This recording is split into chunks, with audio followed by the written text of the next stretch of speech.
پاکستان کی تقریباً 10% آبادی تو کراچی میں رہتی ہے، کراچی میں مسئلہ کہیں پر بھی نہیں. تو یہ پنجاب کے اندر خاصی شدت کے ساتھ ہے، سندھ کے بھی کچھ علاقوں کے اندر یہ مسئلہ ہے، لیکن باقی ہر جگہ نہیں. لیکن جہاں ہے واقعاً بہت بڑا، وہ یہ ہے کہ جس طرح سے ہم اذان اشہد ان لا الہ الا اللہ و اشہد ان محمد رسول اللہ کے بعد اشہد ان علی ولی اللہ کہتے اور تمام مراجع نے اس کے کہنے کی اجازت دی، اسی طریقے سے پاکستان میں ایک فکر بنی یہ تشہد کے اندر بھی اشہد ان لا الہ الا اللہ وحدہ لا شریک لہ واشہد ان محمدا عبدہ ورسولہ کے بعد تیسری گواہی امیر المومنین کی ولایت اور خلافت کی بھی دی جائے، ورنہ وہ تشہد نامکمل ہے اور نماز غلط ہے.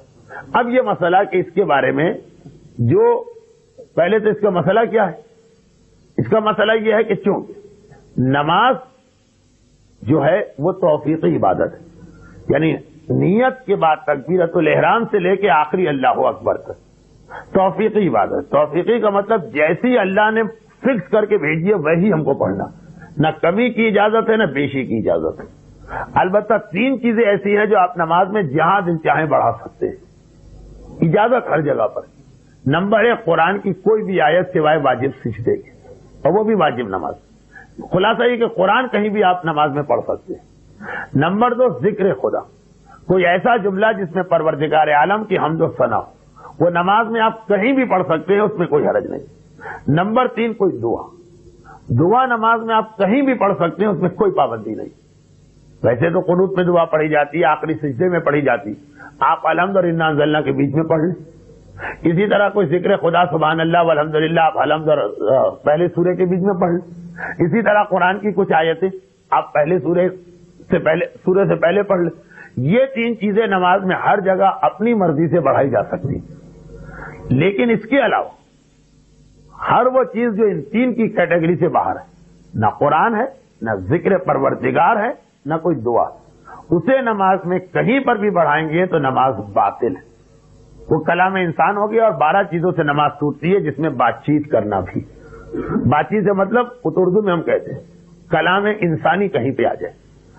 اشہد ان علی ولی اللہ نہ تو آیا قرآنی، نہ ہی یہ ذکر خدا ہے، نہ ہی یہ دعا. اللہم صلی علی محمد وآل محمد دعا یہ آپ نماز میں کہیں بھی ملا سکتے ہیں. الحمد کے بیچ میں پڑھ سکتے ہیں، نانزلنا کے بیچ میں پڑھ سکتے ہیں، لکھا ہو کتاب میں کہ نہ لکھا ہو جہاں چاہیں پڑھ، یہ دعا.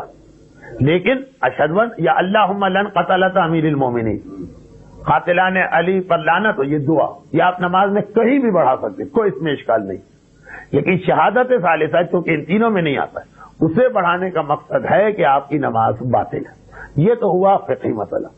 سوال یہ پیدا ہوتا ہے کہ پاکستان میں جو پیش نماز اس شہادت ثالثہ کو نماز میں پڑھ رہے ہیں، ان کے پیچھے نماز کا کیا حکم؟